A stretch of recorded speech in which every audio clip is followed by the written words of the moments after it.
ayan si Madam. Madam, taga saan ka? Santa Rosa, Laguna. Ayan, napagalitan ko kayo. Huwag kayo babalik dito. Maga ang paa nyo, ha? Kasi si Ma'am ay, kailan ka ito nilinisan? May pa. May. Kailan ka nagpalinis? Sa iba? 1 week? 1 week ago lang. No, Hindi. Saturday. Nung Saturday, Nung May. Saturday. June, Hindi, July. Neto lang. May yung linis ko sa'yo. Tapos Bali- schedule ako ng July, hindi ako umabot. bag. So ngayon lang ako nakakuha ng schedule. Pero nung yung May, June, July, hindi pa siya sumasakit. Hindi. So yun, May si Ma'am nagpa-schedule. June, July, kasi July lang si Ma'am nakaramdam ng pananakit. Ano? Tapos, nagpalinis sa iba. Ayan, namaga. Ayan, namaga. Di ko na sa inyo ipapakita kasi maraming marites. Charot.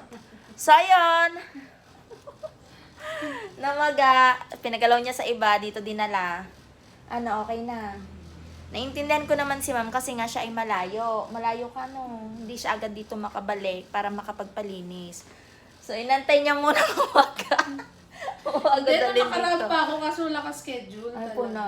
Wag mo na ipapagalaw sa iba, ha? 2 buwan naman bago sumakit, eh. Oo, tapos di, neto talaga, dalhin mo na dito. Sobrang ano na, pinalinis ko lang. Saan ka ba sa Laguna? Santa Rosa.